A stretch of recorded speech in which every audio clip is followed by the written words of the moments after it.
നമസ്കാരം. വാർത്താരംഭത്തിലേക്ക് സ്വാഗതം. ആദ്യം നോക്കാം പ്രധാന വാർത്തകൾ. ബാർക്കോഴ ആരോപണത്തിൽ വടിയെടുത്ത് പ്രതിപക്ഷം. വിജിലൻസ് അന്വേഷണ പ്രഖ്യാപനം ഉടനുണ്ടായേക്കും. ഊമക്കത്തിന്റെ അടിസ്ഥാനത്തിൽ അന്വേഷണം തുടങ്ങിയ എക്സൈസ് വിജിലൻസ് വിഭാഗം. UDF ഏകോപന സമിതി ഇന്ന്.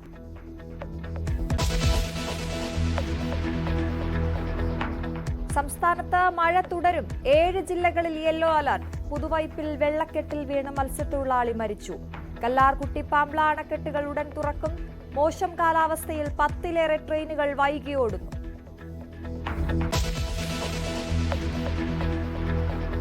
പെരിയാർ മത്സ്യക്കുരുതിയിൽ പാരിസ്ഥിതിക എഞ്ചിനീയറെ സ്ഥലം മാറ്റി. നടപടി മലിനീകരണ നിയന്ത്രണ ബോർഡിന്റേത്. കുഫോസിന്റെ റിപ്പോർട്ട് ഇന്ന് സമർപ്പിക്കും.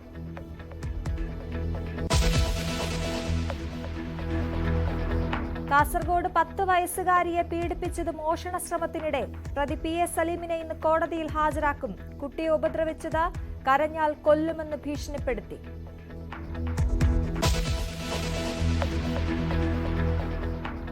ലോക്സഭാ തെരഞ്ഞെടുപ്പിന്റെ 6ാം ഘട്ട വോട്ടെടുപ്പ് തുടങ്ങി. ജനവിധി തേടുന്നത് 58 മണ്ഡലങ്ങൾ. മെഹബൂബ മുഫ്തിയും കനയ്യകുമാറും അടക്കം മത്സരരംഗത്ത്.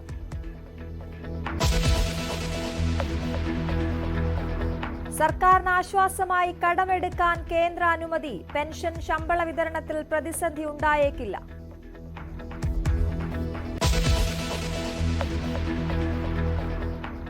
സൺറൈസേഴ്സ് ഹൈദരാബാദ് IPL ഫൈനലിൽ. രാജസ്ഥാനെ തകർത്തത് 36 റൺസിന്. കലാശ പോരാട്ടം ഞായറാഴ്ച.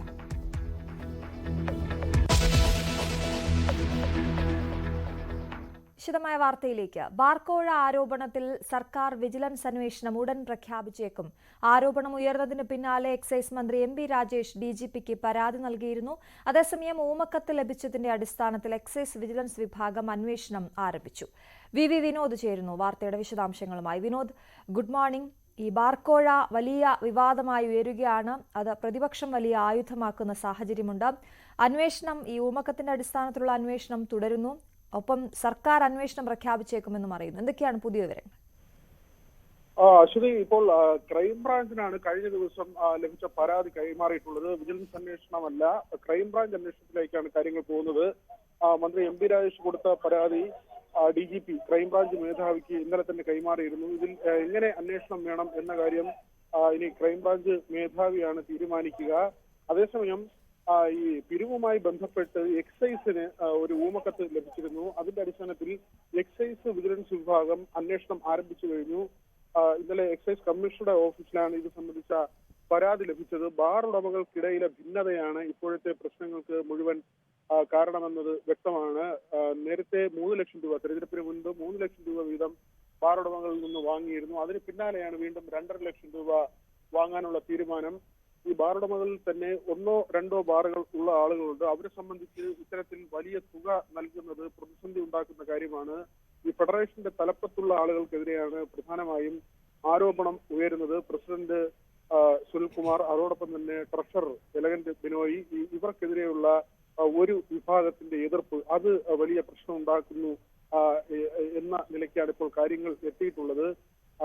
ഇവരുടെ താല്പര്യങ്ങൾ സംരക്ഷിക്കുന്നതിന് വേണ്ടി കാര്യങ്ങൾ നോക്കുന്നു എന്ന ഒരു ആരോപണമാണ് പൊതുവിൽ ഉയർന്നു വരുന്നത്. LDF യോഗത്തിൽ പങ്കെടുക്കുന്ന ആൾ കൂടിയാണ് എലഗന്റ് ബിനോയ്. CPM-മായി അടുത്ത ബന്ധം, അല്ലെങ്കിൽ സർക്കാരുമായി അടുത്ത ബന്ധം, അതുപോലെ തന്നെ ഈ കായിക രംഗവുമായി ബന്ധപ്പെട്ട് പ്രവർത്തിക്കുന്ന ആളാണ് സുനിൽകുമാർ. അദ്ദേഹമാണ് ഫെഡറേഷന്റെ പ്രസിഡന്റ്. ഏതായിരുന്നാലും ഈ ഒരു തർക്കം, ഇവർക്കിടയിലെ ഈ ഒരു ഭിന്നത തന്നെയാണ് ഇപ്പോൾ വലിയ തലവേദനയായിരിക്കുന്നത്. സർക്കാരാകട്ടെ ഇപ്പോൾ നേരത്തെ ആലോചിച്ചിരുന്ന തീരുമാനങ്ങളിൽ നിന്ന് പിന്നാക്കം പോകാനുള്ള സാധ്യതയുമുണ്ട്. ഡ്രൈ ഡേ ഒഴിവാക്കണമെന്ന സെക്രട്ടറി തല ഒരു തീരുമാനം വന്നിരുന്നു. അത് പരിഗണിക്കുകയായിരുന്നു. അതോടൊപ്പം തന്നെ ബാറുകളുടെ പ്രവർത്തന സമയം കൂട്ടുന്നതുമായി ബന്ധപ്പെട്ട ആലോചനകളും ഉണ്ടായിരുന്നു. ഇതിന്റെ പോസിറ്റീവ് വശങ്ങളായി പറഞ്ഞിരുന്നത് പ്രധാനമായും ഈ ഉത്തരേന്ത്യയിൽ നിന്നും വിദേശത്തു നിന്നുമൊക്കെ വിവാഹ ചടങ്ങുകൾക്ക് കേരളത്തിലെത്തുന്ന ആളുകളുണ്ട്. അവർ ദിവസങ്ങളോളം നീളുന്ന ആഘോഷ പരിപാടികളാണ് സംഘടിപ്പിക്കുന്നത്. ഇതിനിടയിൽ 1-ാം തീയതി വന്നു കഴിഞ്ഞാൽ അന്ന് ഈ മദ്യം കിട്ടാത്ത, ബിയർ പോലും കിട്ടാത്ത നിലയുണ്ടാകും. ഇത് ടൂറിസത്തെ വലിയ തോതിൽ ബാധിക്കുന്നു. അതോടൊപ്പം തന്നെ ശ്രീലങ്ക, ഗോവ പോലുള്ള സ്ഥലങ്ങളിലേക്ക് ഈ ബഹുരാഷ്ട്ര കമ്പനികളുടെ കൺവെൻഷനുകൾ അത് മാറിപ്പോകുന്നു. അതുകൊണ്ട് തന്നെ ഈ ഡ്രൈ ഡേ ഒഴിവാക്കുക. മാത്രവുമല്ല, പ്രതിദിനം ബെഫ്കോയുടെ വരുമാനം ഏതാണ്ട് 50 കോടി രൂപയാണ്. സംസ്ഥാനം കടുത്ത സാമ്പത്തിക ഞെരുക്കത്തിലൂടെ പോകുമ്പോൾ ഡ്രൈ ഡേ ഒഴിവാക്കിയാൽ അത് പൊതുവിൽ ഗുണമാകും. മാത്രവുമല്ല, ഡ്രൈ ഡേ കൊണ്ട് പ്രത്യേകിച്ച് ഇതുവരെ എന്താണോ ഉദ്ദേശിച്ചത് ആ നിലയ്ക്കുള്ള ഗുണം കിട്ടുന്നില്ല. 1-ാം തീയതി ശമ്പളം കിട്ടുമ്പോൾ ആളുകൾ ആ തുക വീട്ടിൽ കൊടുക്കുന്നതിന് വേണ്ടി എന്ന നിലയ്ക്കാണ്. പക്ഷേ ഏറ്റവും ഒടുവിലത്തെ സാഹചര്യം പരിശോധിക്കുമ്പോൾ തന്നെ സർക്കാർ ഉദ്യോഗസ്ഥർക്ക് പോലും 1-ാം തീയതി ശമ്പളം കിട്ടാത്ത നിലയുണ്ടായിരുന്നു. അതുകൊണ്ട് തന്നെ അങ്ങനെ ഒരു തീയതിയിൽ ഡ്രൈ ഡേ നടത്തുന്നത് കൊണ്ട് എന്തെങ്കിലും പ്രയോജനമുണ്ടോ? അത് മാത്രവുമല്ല, കൂടിയ വിലയ്ക്ക് ബ്ലാക്കിൽ നിന്ന് ആളുകൾ മദ്യം വാങ്ങി ഉപയോഗിക്കുന്നു, സിന്തറ്റിക് ലഹരികളുടെ വ്യാപനം കൂടുന്നു. ഇത്തരത്തിലുള്ള എക്സൈസിന്റെയും ഇന്റലിജൻസിന്റെയും ഒക്കെയും റിപ്പോർട്ടുകളും ഒക്കെ നേരത്തെ വന്നിട്ടുണ്ട്. സ്പെഷ്യൽ ബ്രാഞ്ചിന്റെ പലയിടങ്ങളിൽ നിന്നുള്ള സ്പെഷ്യൽ ബ്രാഞ്ചിന്റെ റിപ്പോർട്ടുകൾ ഉണ്ടായിരുന്നു. ഈ നിലയ്ക്ക് ഒരു മാറ്റം സർക്കാർ ആലോചിച്ചിരുന്നതാണ്. പക്ഷേ ഈ ഒരു വിവാദം വന്നതോടുകൂടി ആ നിലയ്ക്ക് ഉള്ള ആലോചനകൾ ഇനി ഉണ്ടാകുമോ? ആ നിലയ്ക്ക് കണ്ട ടൂറിസം രംഗത്തിന്റെ ഉന്നമനം അതെല്ലാം ലക്ഷ്യം വെച്ച് നേരത്തെ നടത്തിയ ചർച്ചകൾ ഇപ്പോൾ ഈ വിവാദം വന്നതോടുകൂടി രണ്ടാമതൊന്നും കൂടി ആലോചിക്കേണ്ട നിലയിലാണ്. കാരണം ഇപ്പോൾ അത് നടപ്പാക്കിയാൽ ഒരുപക്ഷെ ഈ കോഴ വിവാദത്തിന് കൂടുതൽ ബലം പകരുന്നതാകും എന്നൊരു ചിന്തയുണ്ട്. മാത്രവുമല്ല, പ്രതിപക്ഷം ശക്തമായ നിലപാടുമായി രംഗത്തേക്ക് വരികയാണ്. ഇന്ന് UDF ഏകോപന സമിതിയുണ്ട്. സമരപരിപാടികൾ ഉൾപ്പെടെയുള്ള കാര്യങ്ങൾ ഈ യോഗത്തിൽ ആലോചിച്ച് ഉറപ്പിക്കാനുള്ള തീരുമാനമാണ് ഇപ്പോൾ നേതാക്കൾക്കിടയിലുള്ളത്. ശരി, വി വിനോദാണ് വിവരങ്ങൾ നൽകിയത്. അതേസമയം ഈ ബാർക്കോഴ വിവാദം ക്രൈംബ്രാഞ്ച് അന്വേഷിച്ചേക്കും. മന്ത്രി MP രാജേഷ് നൽകിയ പരാതി DGP ക്രൈംബ്രാഞ്ച് ADGPക്ക് കൈമാറിയിട്ടുണ്ട്. പണപ്പിരിവ് ആരോപണത്തിന് പിന്നിലെ ഗൂഢാലോചന അന്വേഷിക്കണം എന്നാണ് പരാതിയിലെ ആവശ്യം. അന്വേഷണ രീതി ക്രൈംബ്രാഞ്ച് മേധാവി തീരുമാനിക്കും. ബാർക്കോഴ വിവാദങ്ങൾക്കിടെ സർക്കാരിനെതിരായ തുടർ പ്രതിരോധ പരിപാടികൾ ചർച്ച ചെയ്യാൻ UDF ഏകോപന സമിതി യോഗം 10:30 ചേരും. പ്രതിപക്ഷ നേതാവിന്റെ ഔദ്യോഗിക വസതിയായ കന്റോൺമെന്റ് ഹൌസിൽ ചേരുന്ന യോഗത്തിൽ KPCC അധ്യക്ഷൻ K സുധാകരൻ ഉൾപ്പെടെ മുഴുവൻ ഘടകകക്ഷി നേതാക്കളും പങ്കെടുക്കും. K സുധാകരൻ KPCC അധ്യക്ഷന്റെ ചുമതല ഏറ്റെടുത്തതുമായി ബന്ധപ്പെട്ട് കോൺഗ്രസ് നേതാക്കൾക്കിടയിൽ നിലനിൽക്കുന്ന അഭിപ്രായ ഭിന്നത പരിഹരിക്കാനുള്ള ശ്രമം ലീഗ് ഉൾപ്പെടെ കക്ഷികളിൽ നിന്ന് ഉണ്ടാകുമെന്നാണ് സൂചന. ഡാൻ കുര്യൻ ചേരുന്നു തിരുവനന്തപുരത്തു നിന്നും വിവരങ്ങളുമായി. ഡാൻ, വലിയൊരു ആയുധമാണ് പ്രതിപക്ഷത്തിന്റെ കയ്യിലേക്ക് കിട്ടിയിരിക്കുന്നത്. രണ്ടാം ബാർക്കോഴ വിവാദം എന്ന് പറയുമ്പോൾ അതേ നാണയത്തിൽ മറുപടി നൽകാനുള്ള ഒരവസരം അത് കൃത്യമായി വിനിയോഗിക്കുക എന്നുള്ളത് തന്നെയല്ലേ ഇന്ന് ഏകോപന സമിതിയിൽ ഏറ്റവും പ്രധാനമായി ഉയർന്നു വരുന്ന അജണ്ട?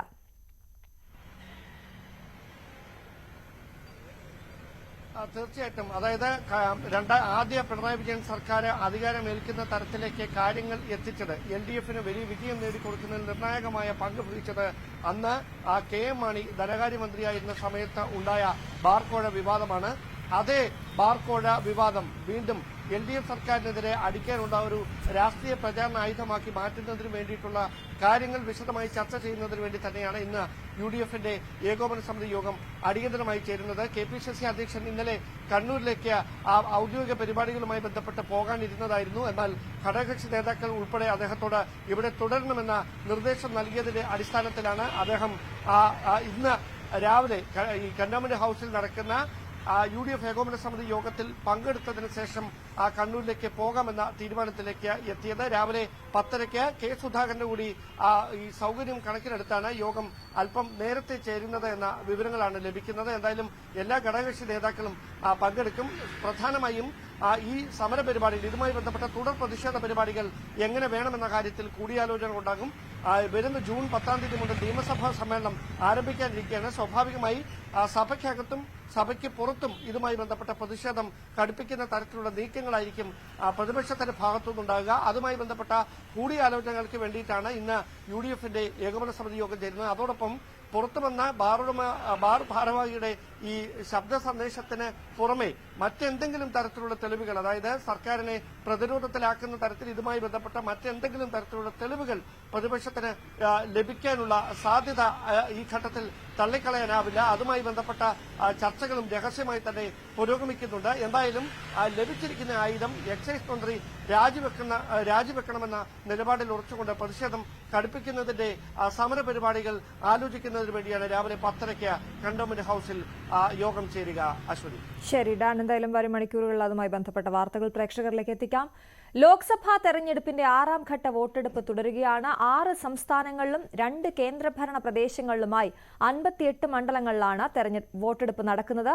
മെഹബൂബ മുഫ്തി, മനോഹർലാൽ ഖട്ടർ, കനയ്യകുമാർ തുടങ്ങിയവരാണ് ജനവിധി തേടുന്ന പ്രമുഖർ.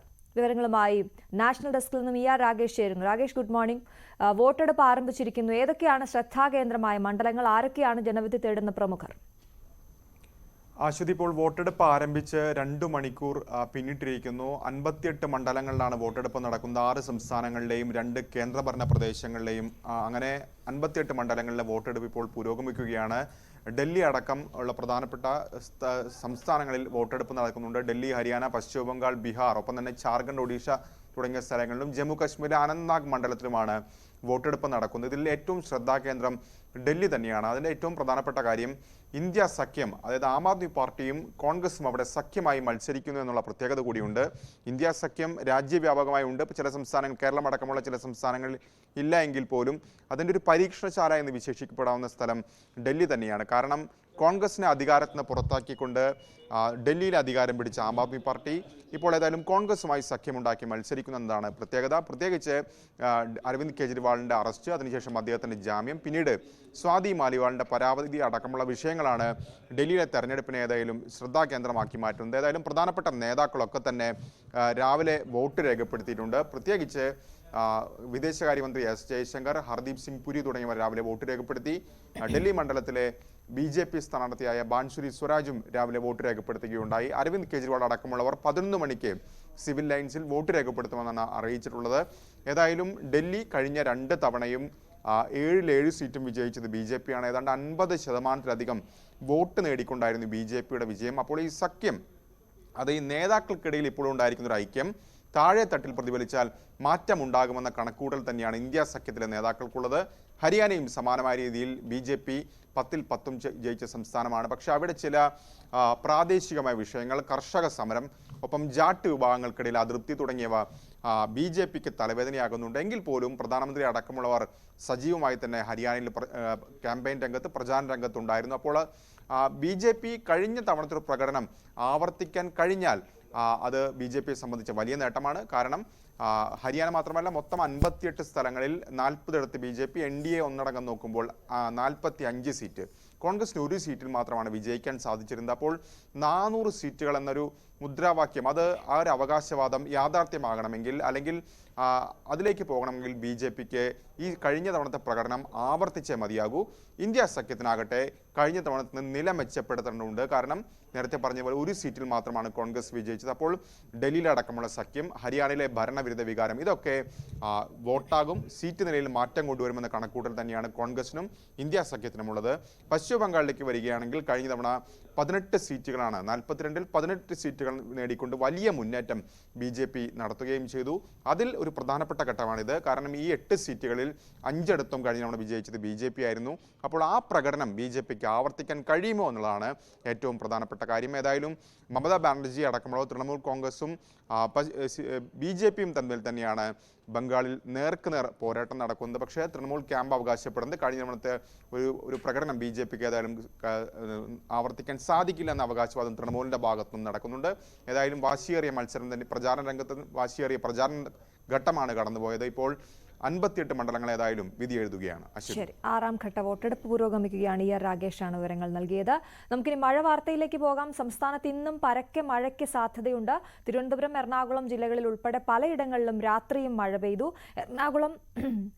എറണാകുളം പുതുവൈപ്പിൽ വെള്ളക്കെട്ടിൽ വീണ മത്സ്യത്തൊഴിലാളി മരിച്ചു. കൊടിക്കൽ സ്വദേശി ദിലീപാണ് മരിച്ചത്. കോഴിക്കോട് കായക്കുടി ചേറ്റുവയലിൽ മഴയിൽ വീട് തകർന്നു. ഇരുളാവുമ്മൽ രാജീവന്റെ വീടാണ് തകർന്നു വീണത്. ഇന്ന് 7 ജില്ലകളിൽ യെല്ലോ അലർട്ടാണ്. തിരുവനന്തപുരം, കൊല്ലം, ആലപ്പുഴ, എറണാകുളം, കോഴിക്കോട്, കണ്ണൂർ, കാസർഗോഡ് ജില്ലകളിലാണ് യെല്ലോ അലർട്ട്. മഴ ശക്തമായതിനാൽ ഇടുക്കിയിലെ കല്ലാർകുട്ടി, പാംബ്ല അണക്കെട്ടുകൾ ഉടൻ തുറക്കും. ബംഗാൾ ഉൾക്കടലിലെ ന്യൂനമർദ്ദം ചുഴലിക്കാറ്റായേക്കുമെന്നും റിപ്പോർട്ടുണ്ട്. വിവരങ്ങളുമായി ഞങ്ങളുടെ പ്രതിനിധികൾ വിവിധയിടങ്ങളിൽ നിന്നും ചേരുന്നു. ആദ്യം തിരുവനന്തപുരത്ത് നിന്നും ഡാൻ കുര്യൻ ചേരുന്നു. ഡാനിലേക്ക്. ഡാൻ, തിരുവനന്തപുരത്ത് ഇന്നലെ രാത്രിയും മഴയുണ്ടായിരുന്നു എന്നാണ് അറിയുന്നത്. നിലവിൽ ഇപ്പോൾ മഴ പെയ്യുന്നുണ്ടോ? എന്തൊക്കെയാണ് സാഹചര്യം? വെള്ളക്കെട്ട് ഒഴിവായിട്ടുണ്ടോ?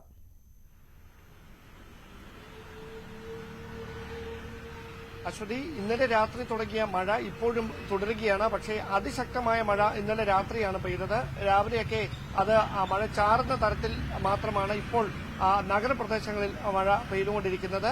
പക്ഷേ തീരമേഖലയിലാണ് നമ്മൾ എടുത്തു പറയേണ്ട പ്രധാനപ്പെട്ട കാര്യം. ആശങ്ക വർദ്ധിപ്പിക്കുന്ന തരത്തിലാണ് കടൽ വളരെയധികം പ്രക്ഷുബ്ധമാണ്. അതുകൊണ്ട് തന്നെ മത്സ്യത്തൊഴിലാളികൾക്ക് കഴിഞ്ഞ 12 ദിവസമായി മത്സ്യബന്ധനത്തിന് പോകാൻ കഴിയാത്ത സ്ഥിതിയുണ്ട്. അതോടൊപ്പമാണ് ഈ കടലാക്രമണ ഭീഷണിയും ആ മേഖലകളിൽ നിലനിൽക്കുന്നത്. വലിയ തിരമാലകൾ അടിച്ച് കരയിലേക്ക് കയറുന്ന തരത്തിലാണ് ശംഖുമുഖം ഉൾപ്പെടെയുള്ള സ്ഥലങ്ങളിലെ സാഹചര്യം.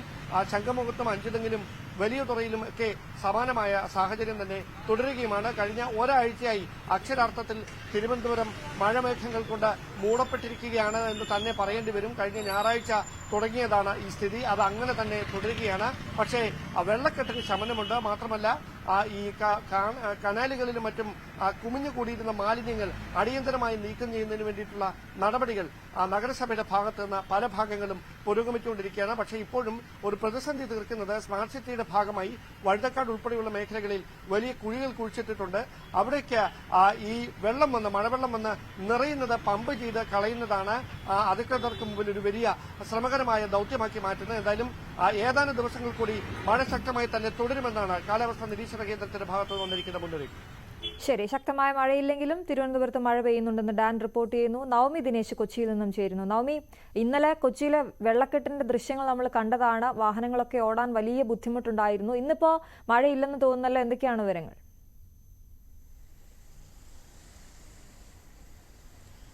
Aswathy, good morning. രാവിലെ മഴ മാറി നിൽക്കുന്ന സാഹചര്യമാണ്. എങ്കിൽ പോലും ആശ്വാസം എന്നോണം വലിയ മഴ ഉണ്ടാകില്ല എന്ന് പ്രതീക്ഷിക്കുന്നു. പക്ഷേ മുന്നറിയിപ്പ് ഇപ്പോഴും നിലനിൽക്കുന്നുണ്ട്. ഉച്ചയ്ക്ക് ശേഷം മഴ പെയ്യാനാണ് സാധ്യത. ഇന്നലെ രാത്രി തോരാതെ തന്നെ മണിക്കൂറുകളോളം മഴ പെയ്യുന്ന സാഹചര്യമുണ്ടായി. അതിൽ എറണാകുളത്തെ മിക്കയിടങ്ങളും വെള്ളം കയറി. പക്ഷേ രാവിലെയോടുകൂടി മഴ മാറിയതോടുകൂടി ഈ വെള്ളമെല്ലാം ഇറങ്ങിപ്പോകുന്ന സാഹചര്യമാണ്. അത് തന്നെയാണ് വലിയ ആശ്വാസം.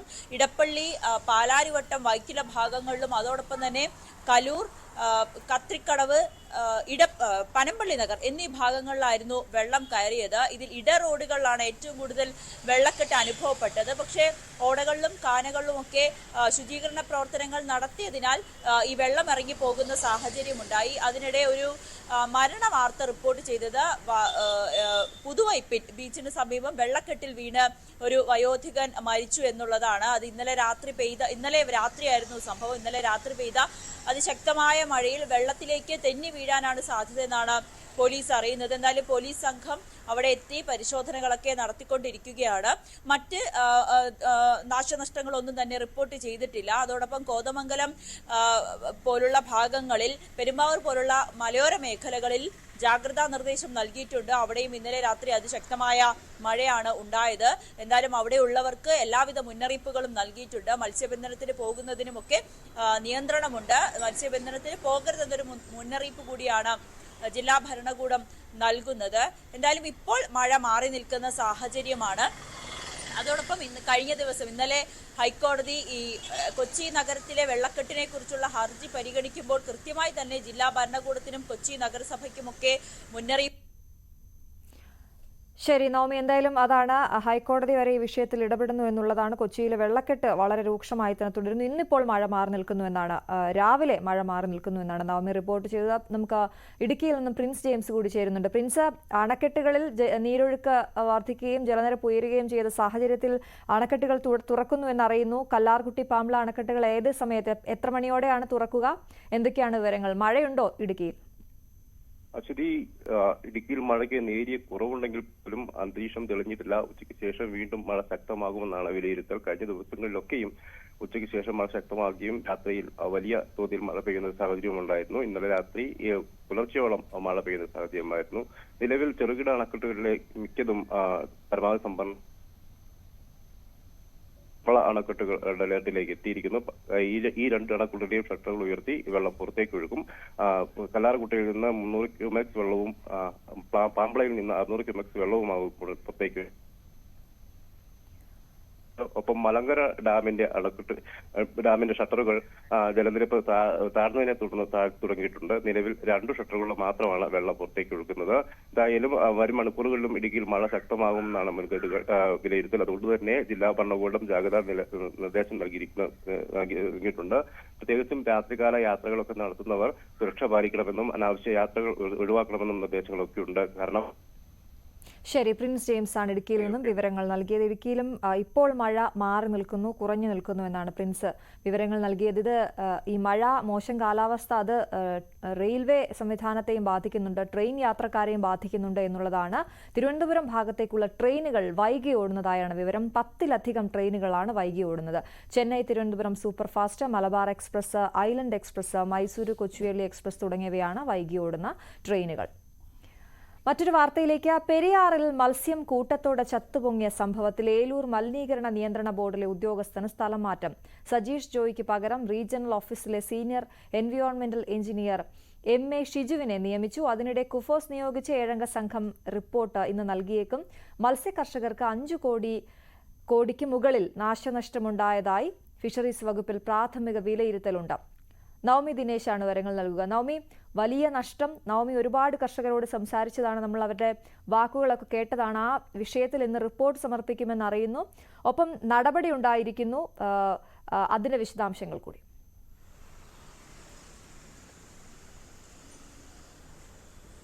അശ്വതി, ഏറ്റവും പുതിയ വാർത്ത മലിനീകരണ നിയന്ത്രണ ബോർഡിൽ ഒരു സ്ഥലം മാറ്റം ഉണ്ടായിരിക്കുന്നു എന്നതാണ്. പക്ഷേ ഇതിൽ അവർ നൽകുന്ന വിശദീകരണം, ഈ മത്സ്യകൃഷിയുമായി ബന്ധപ്പെട്ട മന്ത്രി P. രാജീവ് വിളിച്ച യോഗത്തിൽ ഒരു മുതിർന്ന ഓഫീസറെ നിയമിക്കാൻ തീരുമാനിച്ചിരുന്നു. അതിന് പിന്നാലെയാണ് ഇത്തരത്തിലൊരു സ്ഥലം മാറ്റം. അല്ലാതെ മറ്റ്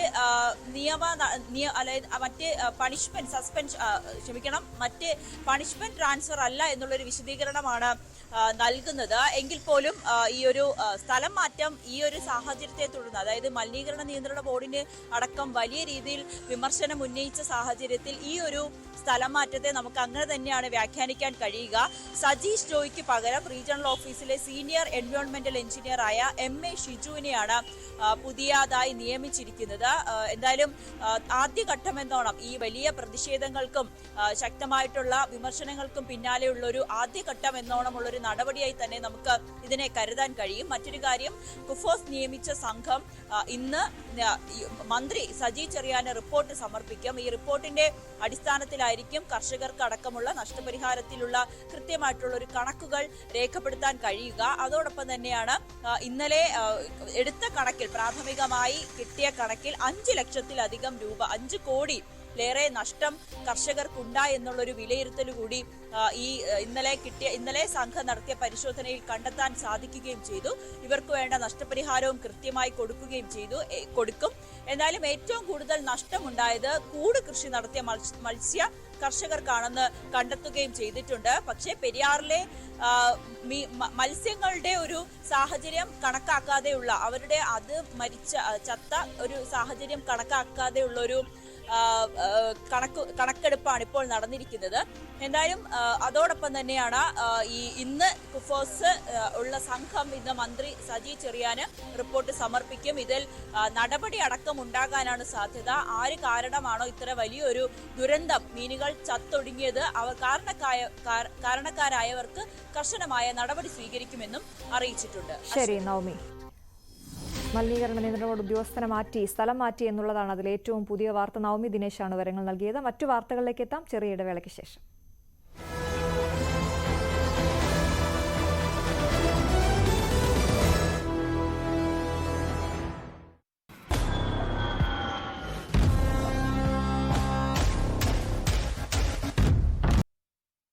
Climax Counting Day, co-presented by Berger Paints, 100 years of trust. Educational partners, IBIS Group of Educational Institutions. ഇനി കണ്ണടച്ചല്ല, കണ്ണ് തുറന്ന് സ്വപ്നം കാണാം. IBIS-ലൂടെ Indian Institute of Commerce, Lakshya. Join Indian Institute of Commerce, ലക്ഷ്യ. 21ാം വയസ്സിൽ life is settle. And Jain deemed to be University, Kochi. Be the change, be the future with Jain deemed to be University, Kochi. Special partner, Ajmi's Teammate Puttupudi. വിളമ്പാം നല്ല വിശേഷം.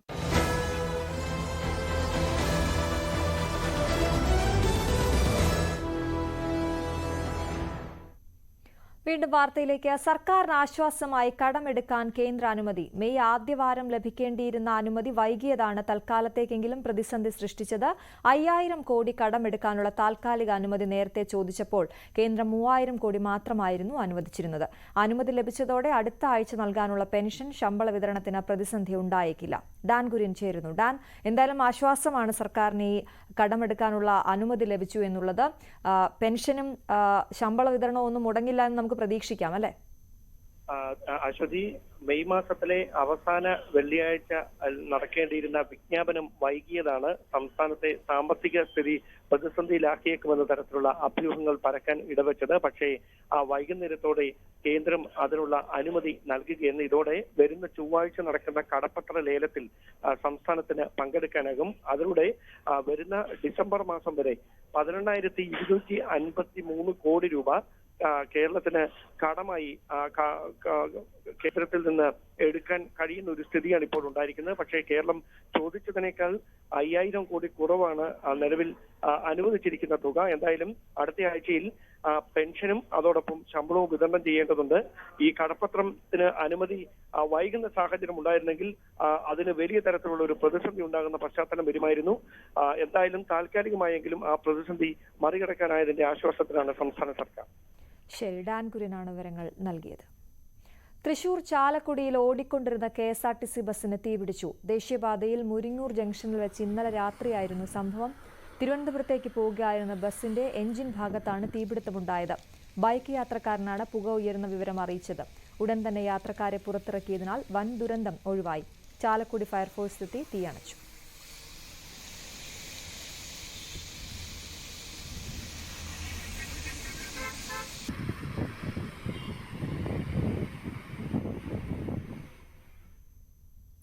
കാസർഗോഡ് 10 വയസ്സുകാരിയെ പീഡിപ്പിച്ച കേസിൽ പ്രതി അറസ്റ്റിൽ. കുടക് സ്വദേശി PS Saleem എന്ന സൽമാനാണ് അറസ്റ്റിലായത്.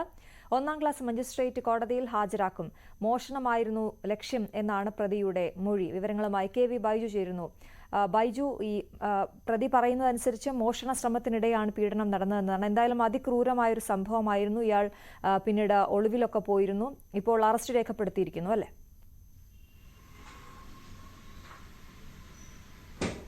തീർച്ചയായും അശ്വതി, ഈ കൊടും കുറ്റവാളിയെ ആന്ധ്രയിൽ വെച്ചാണ് പ്രത്യേക അന്വേഷണ സംഘം കസ്റ്റഡിയിലെടുക്കുന്നത്. ഇന്നലെ രാത്രിയോടുകൂടി തന്നെ ഹോസ്ദുർഗ് പോലീസ് സ്റ്റേഷനിലെത്തിച്ച് അറസ്റ്റ് ഉൾപ്പെടെയുള്ള നടപടികൾ പൂർത്തിയാക്കി. ഇനി തെളിവെടുപ്പ് നടത്താനുണ്ട്. ഇന്ന് വൈകിട്ടോടുകൂടി മാത്രമേ ഇയാളെ ഹോസ്ദുർഗ് 1ാം ക്ലാസ് മജിസ്ട്രേറ്റ് കോടതിയിൽ ഹാജരാക്കും. അതിനു മുമ്പ് ശാസ്ത്രീയമായ തെളിവുകൾ ശേഖരിക്കേണ്ടത്, ഇയാൾ ആ സമയത്ത് ധരിച്ചിരുന്ന വസ്ത്രം ഉൾപ്പെടെ കണ്ടെത്തേണ്ടത്. ഇതിൽ പ്രധാനമായും ഇയാൾ നൽകിയിരിക്കുന്ന മൊഴി മോഷണമായിരുന്നു ഇയാളുടെ ലക്ഷ്യം. ഇതിനിടയിൽ ഉറങ്ങിക്കിടക്കുകയായിരുന്ന കുട്ടിയെ എടുത്തുകൊണ്ട് പോകുമ്പോൾ ഈ കുട്ടി ഉണരുകയും ബഹളം വെക്കുമ്പോൾ ഇത്തരത്തിൽ ഭീഷണിപ്പെടുത്തി, കൊല്ലുമെന്ന് ഭീഷണിപ്പെടുത്തുകയും പിന്നീട് ഇയാൾ ലൈംഗികമായി കുട്ടിയെ പീഡിപ്പിക്കുകയുമായിരുന്നു. ഇതാണ് ഇയാൾ നൽകിയിരിക്കുന്ന മൊഴി. ഇയാൾ കുറ്റം സമ്മതിച്ചിരിക്കുന്നു. എന്തായാലും 9 ദിവസം ഈ സംഭവം നടന്ന്, അതായത് കഴിഞ്ഞ ഈ മാസം 15-ാം തീയതിയാണ് ഈ സംഭവം നടക്കുന്നത്. ഇതിന് 9 ദിവസം കഴിയുമ്പോൾ തന്നെ പ്രതിയെ പിടികൂടാനായി. ഇയാൾ ആദ്യം ഈ സംഭവം നടന്ന് തലശ്ശേരിയിലേക്കാണ് ഇയാൾ ഒളിവിൽ പോയത്. അവിടെ കൂത്തുപറമ്പുള്ള ഒരു ജ്വല്ലറിയിൽ ഇത്തരത്തിൽ ഈ സ്വർണം വിൽപ്പന നടത്തുന്നു. അതിനുശേഷം ബംഗളൂരുവിലേക്ക് കടന്ന് പിന്നീടാണ് ഇയാൾ ആന്ധ്രയിലേക്ക് പോകുന്നത്. ഈ ആന്ധ്രയിൽ നേരത്തെ ഇയാൾ ഒരു ഹോട്ടലിൽ ജോലി ചെയ്തിരുന്നു. ആ ജോലിക്ക് കയറാനായിരുന്നു ഇയാൾ ശ്രമിച്ചത്. പക്ഷേ അത് നടന്നില്ല. ഇതിനിടയിൽ തന്നെ ഇയാളുടെ ബന്ധുവിനെ ഫോൺ വിളിക്കുന്ന ഒരു സാഹചര്യം ഉണ്ടായിരുന്നു. ഈ ബന്ധുവിനെ ഫോൺ വിളിച്ചതാണ് ഈ കേസിൽ ഏറെ നിർണായകമായത്. ഇയാൾ സ്വന്തമായി ഫോൺ ഉപയോഗിക്കാറില്ല. മറ്റൊരാളുടെ ഫോൺ എടുത്താണ് ഇത്തരത്തിൽ ബന്ധുവിനെ ഇയാൾ വിളിച്ചിരുന്നത്. അപ്പോൾ തന്നെ അന്വേഷണ സംഘം ആന്ധ്രാപ്രദേശിലേക്ക് നീങ്ങി. പിന്നീട് വീണ്ടും ഇയാൾ ഒരു ഫോൺ കോൾ നടത്തിയപ്പോഴാണ് കൃത്യമായ ഇയാളെ ലൊക്കേഷൻ കണ്ടെത്തുന്നതും പോലീസ് ഇയാളെ പിടികൂടുന്നതും. എന്തായാലും ഈ പുലർച്ചെ 2:30 കൂടിയാണ് ഇത്തരത്തിൽ ഈ ഉറങ്ങിക്കിടക്കുകയായിരുന്ന പെൺകുട്ടിയെ തട്ടിക്കൊണ്ടുപോയി അതിക്രൂരമായി ലൈംഗിക പീഡനത്തിന് ഇരയാക്കിയത്. ഈ പ്രതിയെ പിടികൂടാൻ വൈകുന്നതിൽ വലിയ പ്രതിഷേധം ഉയർന്നു വന്നിരുന്നു. അതിനിടയിൽ തന്നെ പ്രതിയെ ഇപ്പോൾ പിടികൂടാൻ കഴിഞ്ഞിരിക്കുന്നു. എന്തായാലും ഇപ്പോൾ ഹോസ്ദുർഗ് പോലീസ് സ്റ്റേഷനിലാണ് പ്രതിയുള്ളത്. അല്പസമയത്തിനകം ഇയാളെ ഈ സംഭവ സ്ഥലത്തെത്തിച്ച് തെളിവെടുപ്പ് നടത്താൻ ഈ അന്വേഷണ സംഘം ആലോചിക്കുന്നുണ്ട്. ഏതായാലും അതിനുശേഷം 11 മണിയോടുകൂടി ജില്ലാ പോലീസ് മേധാവിയുടെ വാർത്താ സമ്മേളനമുണ്ട്. അതിൽ വിശദമായ കാര്യങ്ങൾ വിവരിക്കും. അതിനുശേഷം വൈകിട്ടോടുകൂടി മാത്രമേ ഇയാളെ കോടതിയിൽ ഹാജരാക്കും. എന്തായാലും നേരത്തെ ഒരു 14 വയസ്സുകാരിയെ പീഡിപ്പിച്ച കേസിൽ, സമാനമായ രീതിയിൽ പീഡിപ്പിച്ച കേസിലും ഇയാൾ പ്രതിയാണ്. ഇയാൾ 3 മാസം ആ കേസിൽ ജയിലിൽ കഴിഞ്ഞിട്ടുണ്ട്. മാത്രമല്ല, മാല പിടിച്ചവർ ഉൾപ്പെടെയുള്ള കേസുകൾ ഇയാൾക്കെതിരെയുണ്ട്. കർണാടകയിലെ കൊടകിലും സുള്ളിയിലുമാണ് ഇത്തരത്തിൽ കേസുള്ളത്. ഈ സംഭവം നടക്കുന്നതിന് 3 ദിവസം മുമ്പ് ഇതിന് തൊട്ടടുത്തൊരു സ്ഥലത്ത് ഇതേ രീതിയിൽ ഇയാൾ ഒരു കവർച്ച നടത്തിയിരുന്നു. വീടിന്റെ മുൻവശത്തുകൂടി അകത്ത് കയറി ഒരു സ്ത്രീയിൽ നിന്നും മാല തട്ടിപ്പറിച്ച് ഇയാൾ പുറകുവശത്ത് അടുക്കള ഭാഗത്തുകൂടി കടന്നു കളയുകയായിരുന്നു. പക്ഷെ അത് മുക്കുമണ്ഡമായതുകൊണ്ട് അന്ന് ഇത് പരാതി നൽകിയിരുന്നില്ല.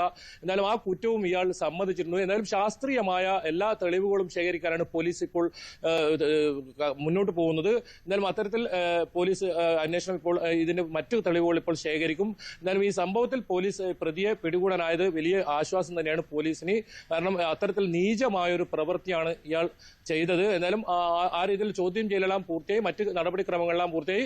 ഇന്ന് വൈകിട്ടോടുകൂടി തന്നെ ഇയാളെ ഹോസ്ദുർഗ് കോടതിയിൽ ഹാജരാക്കും. അശ്വതി. ശരി ബൈജു തുടരണം. മറ്റൊരു സന്തോഷമുള്ള വാർത്ത കൂടി നമുക്ക് പ്രേക്ഷകരിലേക്ക് എത്തിക്കാനുണ്ട്. അതിനു മുൻപ് മറ്റൊരു വാർത്തയിലേക്ക്. കൊച്ചി അന്താരാഷ്ട്ര വിമാനത്താവളത്തിൽ വെടിയുണ്ടയുമായി യാത്രക്കാരൻ പിടിയിൽ. ഇൻഡിഗോ വിമാനത്തിൽ പൂനെക്ക് പോകാനെത്തിയ മഹാരാഷ്ട്ര സ്വദേശി യാഷ്റൻ സിംഗ് ആണ് പിടിയിലായത്. ഇയാളുടെ ബാഗേജ് സ്ക്രീൻ ചെയ്തപ്പോഴാണ് വെടിയുണ്ട കണ്ടെത്തിയത്.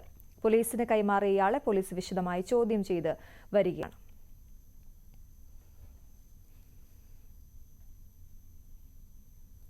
എൻഡോസൾഫാൻ ദുരിതബാധിതയ്ക്ക് ആവശ്യപ്പെട്ട 1 ലക്ഷം രൂപ കൈമാറി കാറടുക്ക അഗ്രികൾച്ചറൽ സൊസൈറ്റി. 2.5 ലക്ഷം രൂപ നിക്ഷേപമുണ്ടായിരുന്ന ലക്ഷ്മി 1 ലക്ഷം രൂപ ആവശ്യപ്പെട്ടെങ്കിലും 5000 രൂപ മാത്രമായിരുന്നു ലഭിച്ചത്. ലക്ഷ്മിയുടെ പരാതി ന്യൂസ് 18 വാർത്തയാക്കിയതിന് പിന്നാലെയാണ് സൊസൈറ്റി ആവശ്യപ്പെട്ട പണം മുഴുവനും നൽകിയത്. KV ബൈജു ആണ് വിവരങ്ങളുമായി ചേരുന്നത്. ബൈജു, വലിയ ആശ്വാസമായിരിക്കും ലക്ഷ്മിക്ക്. ലക്ഷ്മിയുടെ വാർത്ത നമ്മളാണ് റിപ്പോർട്ട് ചെയ്തത്. വലിയ ദുരിതത്തിലായിരുന്നു അല്ലേ ലക്ഷ്മിയും കുടുംബവും?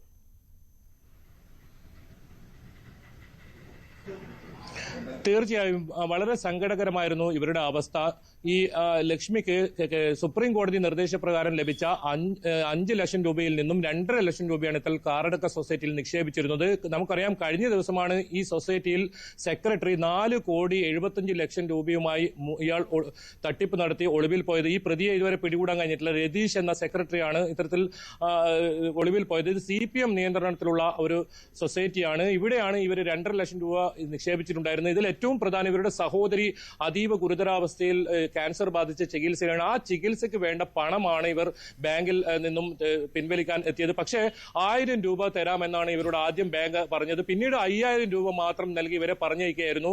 എന്നാലും ആരും തുണയില്ലാത്ത ഇവരുടെ കാര്യങ്ങൾ ന്യൂസ് 18 പുറത്തുവിട്ടത്. ഈ വാർത്ത ശ്രദ്ധയിൽപ്പെട്ട ഉടൻ ജില്ലാ കലക്ടർ ഈ സംഭവത്തിൽ ഇടപെടുകയും 1 ലക്ഷം രൂപ അടിയന്തരമായി ഇവർക്ക് നൽകാനുള്ള നടപടി സ്വീകരിക്കുകയും മാത്രമല്ല, കലക്ടർ നേരിട്ട് ഇവരുടെ വീട്ടിലെത്തി ഈ പണം തിരിച്ചു കൊടുക്കുന്ന ഒരു സാഹചര്യമാണ് ഉണ്ടായത്. എന്നാലും വളരെ സന്തോഷകരമായ ഒരു വാർത്തയാണ്. എൻഡോസൾഫാൻ ദുരിതബാധിതയുടെ ഒരു പണം, അത് അവർക്കൊരു അത്രയും ആരോഗ്യ പ്രശ്നമുണ്ടാകുമ്പോൾ അവർക്ക് പിൻവലിക്കാൻ കഴിയാത്ത ഒരു നടപടി, ഇവരുടെ നിസ്സഹായാവസ്ഥ നമ്മൾ അന്ന് റിപ്പോർട്ട് ചെയ്തിരുന്നു ഏതാനും ദിവസങ്ങൾക്ക് മുൻപ്. ഏതായാലും ആ കാര്യത്തിൽ ഇപ്പോൾ ഇവർക്ക് പണം ലഭിച്ചിരിക്കുന്നു. ഇവരുടെ സഹോദരിക്ക് തുടർ ചികിത്സ ലഭ്യമായിരിക്കുന്നു. ഏതായാലും ആ ഒരു വളരെ സന്തോഷകരമായ വാർത്തയാണ് ഇപ്പോൾ പങ്കിടാനുള്ളത്. അശ്വതി. ശരി ബൈജു, എന്തായാലും അത് ഞങ്ങൾക്കും ഒരു ആശ്വാസ വാർത്തയാണ്. പിണറായി സർക്കാരിന്റെ വാർഷികമാണിന്ന്. 2016 മെയ് 25-നാണ് പിണറായി വിജയൻ നയിക്കുന്ന ആദ്യ മന്ത്രിസഭ അധികാരമേറ്റത്. രണ്ടാം പിണറായി സർക്കാർ അധികാരമേറ്റത് 2021 മെയ് 25-നാണെങ്കിലും വാർഷികാഘോഷങ്ങൾ ജൂൺ 4-ന് ശേഷം മതി എന്നാണ് തീരുമാനം. പെരുമാറ്റച്ചട്ടം നിലനിൽക്കുന്നതിനാലാണ് ഇത്. കേരളത്തിന്റെ അധിക വൈദ്യുതി പഞ്ചാബിന് അടുത്ത വർഷം ഏപ്രിലിൽ തിരികെ ലഭിക്കും. KSEB മുൻകരുതലിലൂടെ ടെൻഡർ വഴി ആർജിച്ച വൈദ്യുതി പഞ്ചാബ് പവർ സ്റ്റേറ്റ് കോർപ്പറേഷന് നൽകാൻ തീരുമാനമായി. ഇത് സംബന്ധിച്ച് ഇരുവരും കഴിഞ്ഞ ദിവസം കൈമാറ്റ കരാറിൽ ഏർപ്പെട്ടു. മെയ് 31 വരെയുള്ള 6 ദിവസമാണ് കേരളം പഞ്ചാബിന് വൈദ്യുതി നൽകുക. 24 മണിക്കൂറും 300 മെഗാവാട്ടും പുലർച്ചെ 3 മുതൽ വൈകിട്ട് 6 വരെ 150 മെഗാവാട്ടുമാണ് നൽകുന്നത്. ഇങ്ങനെ കൊടുക്കുന്ന വൈദ്യുതി കേരളത്തിന് ഏറ്റവും കൂടുതൽ ആവശ്യം വരുന്ന ഏപ്രിൽ മാസത്തിൽ KSEBക്ക് തിരികെ നൽകുമെന്ന വ്യവസ്ഥയിലാണ് കൈമാറ്റം ചെയ്യുന്നത്. കേരളം നൽകുന്ന വൈദ്യുതിക്ക് 5 മാസം അധികമായി പഞ്ചാബ് തിരികെ നൽകും. കേരളത്തിന് കൂടുതൽ വൈദ്യുതി ആവശ്യം വരുന്ന സമയത്താണ് പഞ്ചാബ് തിരികെ നൽകുക. കേരളത്തിലെ സൗരോർജ്ജ വിപണിയിൽ കൂടുതൽ സജീവമാകാൻ അദാനി ഗ്രൂപ്പ് 1 വർഷം കൊണ്ട് 225 മെഗാവാട്ട് പുരപ്പുറ പദ്ധതി നടപ്പാക്കുകയാണ് ലക്ഷ്യം. അൽമിയ ഗ്രൂപ്പുമായി അദാനി ഗ്രൂപ്പ് കരാറിലേർപ്പെട്ടു. കേരളത്തിൽ ഇതുവരെ 1000 മെഗാവാട്ട് സൗരോർജ്ജ പദ്ധതികളാണ് നടപ്പാക്കിയിട്ടുള്ളത്. അതിൽ 225 മെഗാവാട്ട് മാത്രമാണ് നിലവിൽ പുരപ്പുറ സൗരോർജ്ജ പദ്ധതി. ആയിരക്കണക്കിന് മെഗാവാട്ടിന്റെ സൗരോർജ്ജ വിപണിയിൽ കേരളത്തിൽ സാധ്യത ഉണ്ടെന്ന് മുന്നിൽ കണ്ടാണ് അദാനി ഗ്രൂപ്പ് അൽമിയ ഗ്രൂപ്പുമായി കരാറിൽ ഏർപ്പെടുന്നത്. സാമ്പത്തിക പ്രതിസന്ധിക്ക് പിന്നാലെ പ്രതികൂല കാലാവസ്ഥയും പാലക്കാട്ടെ നെൽകർഷകർക്ക് തിരിച്ചടിയാകുന്നു. തുടർച്ചയായ മഴ ഞാറ്റടിയെ പ്രതിസന്ധിയിലാക്കിയിരിക്കുകയാണ്. വിത്ത് സംഭരണത്തിൽ സർക്കാർ അനാസ്ഥയും കർഷകരെ കാര്യമായി ബാധിച്ചിട്ടുണ്ട്.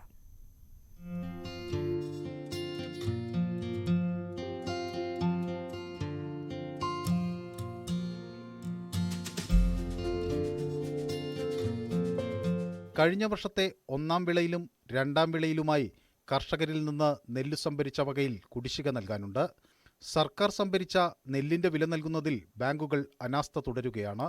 ഈ വർഷത്തെ ഒന്നാം വിള കൃഷിയിറക്കേണ്ട സമയം അതിക്രമിച്ചിട്ടും സർക്കാർ വിത്ത് സംഭരിച്ച് കർഷകർക്ക് വിതരണം ചെയ്തിട്ടുമില്ല. മെയ് ആദ്യവാരത്തിന് ശേഷമെങ്കിലും വേനൽ മഴ ലഭിക്കേണ്ടതായിരുന്നു, ഉണ്ടായില്ല. മഴ തുടരുന്നതോടെ ഞാറ്റടി പ്രതിസന്ധിയിലായിരിക്കുകയാണ്. ഗവൺമെന്റിന്റെ ആനുകൂല്യങ്ങൾ വളരെ പരിമിതമായിട്ടാണ് കിട്ടുന്നത്. ഉദാഹരണത്തിന് ഈ പ്രാവശ്യം വിത്ത് പോലും കിട്ടാത്ത ഒരു സ്ഥിതി ഉണ്ടായി. വിത്ത് കഴിഞ്ഞ കാലഘട്ടങ്ങളിലൊക്കെ കൃഷിഭവനിലൂടെ കർഷകർക്ക് വിത്ത് ലഭ്യമാക്കുന്ന ഒരു നടപടി ഉണ്ടായിരുന്നു. നിർഭാഗ്യം എന്ന് പറയട്ടെ, ഈ പ്രാവശ്യം അതും ഇല്ലാത്തൊരവസ്ഥ. കാലാവസ്ഥയാണെങ്കിൽ വളരെയേറെ പ്രതികൂലം. വേനൽമഴ ഇല്ലാത്തത് കാരണം പൊടിവത വിതയ്ക്കാനോ മറ്റൊന്നും മുന്നൊരുക്കം നടത്താൻ കഴിഞ്ഞില്ല. ഇപ്പോൾ മഴ തുടങ്ങിയപ്പോൾ ഉടനെ തന്നെ വെള്ളമാകുന്ന ഒരു സ്ഥിതി ഉണ്ടായി. ഇനി ഞാറുപാകണമെങ്കിൽ അതിനും പ്രയാസം. ഒരുപാട് പ്രതിസന്ധികളിലൂടെ കടന്നു പോവുകയാണ്. ഇതൊക്കെ കഴിഞ്ഞിട്ട് ഈ നെല്ല് ഉൽപ്പാദിപ്പിച്ച് സർക്കാരിന് കൊടുത്താൽ സർക്കാരാണെങ്കിൽ പണം തരുന്നില്ല. കഴിഞ്ഞ ഒന്നാം വിളൻ്റെ പോലും പലർക്കും കിട്ടിയിട്ടില്ല എന്നുള്ളതാണ് യാഥാർത്ഥ്യം. ഈ രണ്ടാം വിള എടുത്തതിൽ പലർക്കും PRS കൈവച്ച് ലോണിന് വേണ്ടി ബാങ്കുകാർ കയറിയിറങ്ങുകയാണ്. അത് കർഷകരുടേതായിട്ടുള്ള ഭവനങ്ങളിൽ ഉണ്ടാകുന്ന ബുദ്ധിമുട്ടുകൾ, കുട്ടികളുടെ വിദ്യാഭ്യാസ ചെലവ്, മറ്റു നിത്യനിദാന ചെലവുകൾക്കൊക്കെ വലിയ പ്രതിസന്ധിയിലൂടെയാണ് കടന്നു പോകുന്നത്. ഇനി അടുത്ത സീസണിൽ എന്താവും എന്നുള്ളതിനെക്കുറിച്ച് പറയാൻ കഴിയില്ല. 4 മാസമായി കൊയ്തിട്ട് 1 മാസം വീട്ടിൽ നെല്ല് കെട്ടണം. നെല്ലെടുത്തിട്ട് പോയി 3 മാസമായി. PRS കിട്ടിയിട്ട് 12 3 പ്രാവശ്യം ബാങ്കിൽ പോയി. 3 പ്രാവശ്യം പേരെ വന്നിട്ടില്ല. അവരോട് പറയുമ്പോൾ ഞങ്ങൾ എന്താ ചെയ്യുന്നത്? ഞങ്ങളോട് പറഞ്ഞ് യാതൊരു കാര്യമില്ല. അവർ സപ്ലൈ ഇങ്ങോട്ട് അയച്ചാൽ ഞങ്ങൾക്ക് പറയാൻ പറ്റുള്ളൂ. എന്നിട്ട് അത് വേണമെങ്കിൽ PRSന്റെ 3 ഒക്കെ ഫോട്ടോസ് എടുത്തിട്ട് ലോൺ അയച്ചാൽ തരുള്ളൂ. എല്ലാവരും തരില്ല. ബാങ്കുകളിൽ മാറി മാറി പോയി എത്രയിലേക്ക് അവിടെ ഏതും കിട്ടാൻ പറ്റില്ല. എനിക്ക് ഇടാനും പറ്റിയില്ല. നെല്ല് വിത്ത് വാങ്ങണ അന്ന് വിത്ത് കിട്ടിയില്ല. ഇപ്പോൾ വിത്ത് വാങ്ങണ 45 റുപ്യ ഉള്ളൂ 1 കിലോ വിത്തിന്. അത് എവിടെയും പോയി വാങ്ങിയിട്ട് വരണം. 2 പൂവലായിട്ടാണ് പാലക്കാട്ടെ നെൽകൃഷി രീതി. ആദ്യത്തെ പൂവൽ തന്നെ കൃഷിയിറക്കാനാവാത്ത സ്ഥിതിയാണിപ്പോൾ. ന്യൂസ് 18 പാലക്കാട്. ഇടവേള.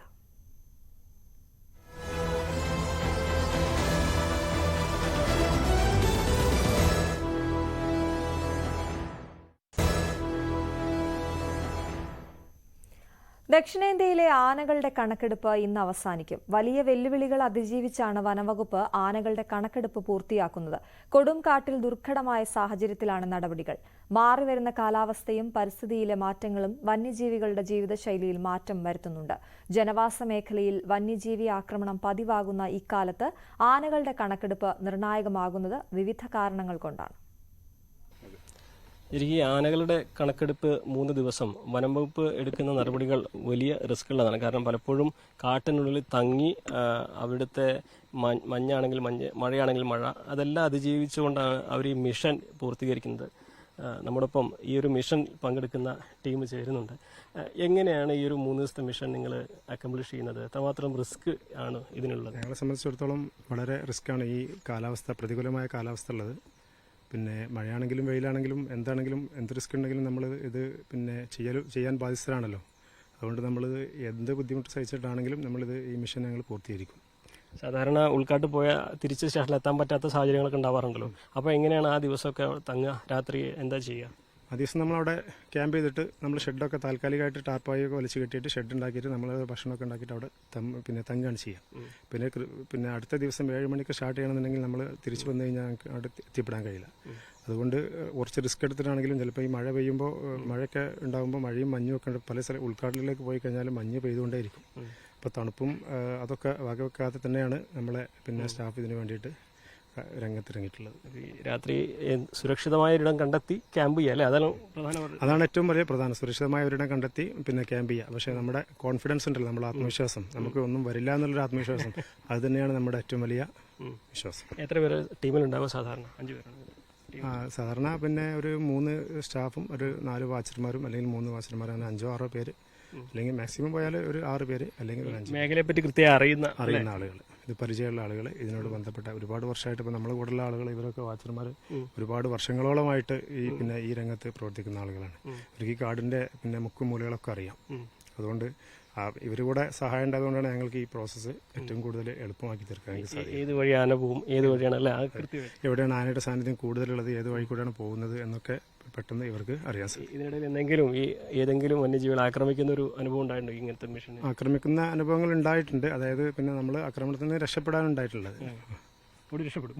അതെ, നമ്മളെ സേഫ്റ്റി നമ്മൾ നോക്കണമല്ലോ. മാഡം എങ്ങനെയാണ് ഒരു വലിയ റിസ്ക് ഉള്ള ഒരു മിഷനാണല്ലോ, മാഡത്തിന്റെ അനുഭവം എങ്ങനെയാണ്? ഇപ്പോൾ കഴിഞ്ഞ പ്രാവശ്യത്തെ പോലെയല്ലേ, ഇപ്രാവശ്യം നമുക്ക് മഴയും കൂടി ഉള്ളതുകൊണ്ട് അതിൻ്റെ ഒരു ബുദ്ധിമുട്ടുണ്ടായിരുന്നു. ഇന്നലെ രാവിലെ നമ്മൾ തുടങ്ങിയ തൊട്ട് അവസാനിക്കുന്നത് വരെ മഴയായിരുന്നു. അതിനിടയ്ക്ക് 3 സ്ഥലങ്ങളിൽ വെച്ചിട്ട് ഞങ്ങൾ ആനേനെ കണ്ടു. ആനേനെ കണ്ടിട്ട് ഫോട്ടോ എടുക്കാനുള്ളൊരു ഇതുണ്ടായിരുന്നില്ല. നമ്മൾ പെട്ടെന്ന് അവിടുന്ന് ആ ഒരു GPS പോയിന്റ് എടുത്തിട്ട് ഫോട്ടോ എടുക്കാൻ പറ്റാതെ നമ്മൾ വേഗം ആനേനെ കണ്ട സ്ഥലത്ത് നിന്ന് മാറി പോവുകയാണ് ചെയ്തത്. അപ്പോൾ അങ്ങനെ കഴിഞ്ഞ പ്രാവശ്യം വേനലിലായിരുന്നു, മെയ് അറിയാലോ, വേനലിലായിരുന്നു. അപ്പൊ അതുകൊണ്ട് മഴയും മഞ്ഞൊക്കെ ഉള്ളപ്പോൾ ഇതിന്റെ കണക്കെടുപ്പ് വലിയ ബുദ്ധിമുട്ട് തന്നെയല്ലേ? തീർച്ചയായിട്ടും വളരെ ബുദ്ധിമുട്ട് തന്നെയാണ്. ഇപ്പോൾ നമ്മള് ഇപ്പൊ നമുക്ക് ഈ ഒരു ഭാഗത്ത് കുറച്ച് കുഴപ്പമില്ല, ടെറൈനൊക്കെ പ്ലെയിൻ ആയിട്ടുള്ള ടെറൈനാണ്, നടന്നു പോകാൻ ബുദ്ധിമുട്ടില്ല. പക്ഷെ നമ്മൾ പുലിമുണ്ട, അതേപോലെ മുക്കുരുത്തി, അവിടെയൊക്കെ പോയ സ്റ്റാഫ് നല്ല ബുദ്ധിമുട്ടിയിട്ടുണ്ട്. കാരണം മഴയാണ്, അവർക്ക് ഫുഡൊക്കെ കുക്ക് ചെയ്യാനൊക്കെ അവിടെ സ്റ്റേ ചെയ്യാണല്ലോ, അപ്പൊ അവർക്ക് ഫുഡൊന്നും കുക്ക് ചെയ്യാൻ പറ്റാത്തൊരു സാഹചര്യം. ഭയങ്കര തണുപ്പും മഞ്ഞും കോടയും ഒക്കെ ആയിട്ട് ഭയങ്കര ബുദ്ധിമുട്ട്. കുറച്ച് അതായത് നമ്മൾ കോടയൊക്കെ കോടുള്ള സമയത്ത് തൊട്ടടുത്ത് നിൽക്കുന്ന ആൾക്കാരെ തന്നെ, കുറച്ച് അവിടെ അകലെ നിൽക്കുന്ന ആൾക്കാരെ തന്നെ കാണാൻ പറ്റാത്തൊരു അവസ്ഥയാണുള്ളത്. ആ സമയത്ത് മൃഗങ്ങളുണ്ടോന്നല്ല പറയാൻ പോലും പറ്റില്ല. ശരിക്കും ഇങ്ങനത്തെ വലിയൊരു കൊടുങ്കാട്ടിലേക്കൊക്കെ മിഷന് പോകുമ്പോൾ നമ്മൾ ഡ്യൂട്ടിയാണ് ചെയ്യുന്നത്, എങ്കിൽ പോലും ഒരു ഭയം ഉണ്ടാവാറുണ്ടോ? തുടക്കത്തിലുണ്ടായിരുന്നു, ആദ്യം ഉണ്ടായിരുന്നു. പിന്നെ നമ്മളങ്ങനെ ഇതുവരെ അങ്ങനെ ഒരു അവസ്ഥ ഇല്ലാത്തതുകൊണ്ട്, അങ്ങനെ ഒരു ഇതിൽ പെടാത്തതുകൊണ്ട് ഒരു ധൈര്യത്തിൽ ഇങ്ങനെ, ഞാൻ പറഞ്ഞില്ലേ, നമ്മൾ വാച്ചർമാർ കൂടെ ഉണ്ടാവും. അപ്പൊ അവരുള്ള ആ ഒരു കോൺഫിഡൻസിൽ നമ്മൾ ധൈര്യത്തോടു കൂടി അങ്ങോട്ട് പോവുക എന്നുള്ളതാണ്. അവർക്കും ഈ കാര്യങ്ങൾ പറയാണ്ടാവുമല്ലോ. ഒരുപാട് കാലയിലേക്കാ ഇവരെ കൂട്ടത്തിലായിട്ട് എങ്ങനെ? ഞാൻ 16 വർഷമായി, ഇയാള് 22 വർഷമായി, മറ്റേയാള് 20 വർഷമായി. ഈ നാടിനേക്കാൾ കൂടുതൽ കാടില് ഓരോ കാടാണ് നമ്മളെ ജീവിതം തന്നെ കാടാണ്. ഇനിയിപ്പോ റിട്ടയർഡ് ആയാലും കാടെടുത്ത്. ശരിക്ക് സാധാരണ എല്ലാ ദിവസവും എന്നുള്ള പോലെ നിങ്ങൾ കാടിന്റെ മുക്കും മൂലയൊക്കെ കാണുന്നവരാണ്. പക്ഷെ ഈ ഒരു സെൻസസിന് വരുമ്പോൾ നിങ്ങൾ കൂടുതൽ എന്തൊക്കെ ശ്രദ്ധിക്കും? സെൻസസിന് വരുമ്പോൾ ഇപ്പോൾ സാറ് പറഞ്ഞ അതേ മോഡൽ തന്നെ, ആനയുടെ സഞ്ചാരപഥം, അതുപോലെ തന്നെ വെള്ളം കുടിക്കാൻ വരുന്ന സ്ഥലം, അതുപോലെ തന്നെ ഇത് കാഷ്ടത്തിന്റെ ഇതിന്റെയൊക്കെ പിണ്ടത്തിന്റെയൊക്കെ പഴക്കം നോക്കിയിട്ട് അവർ ചെയ്യുന്ന അതേ പ്രവൃത്തി. പക്ഷെ നമുക്ക് ഈ വഴി അറിയുന്നുള്ളതാണ് നമ്മുടെ വഴി അറിയുന്നുള്ളതാണ് പ്രത്യേകത. ഇവിടെ ജനിച്ചു വളർന്നു, വഴി അറിയുക, ചെറുപ്പം മുതൽ എവിടെയാണ്.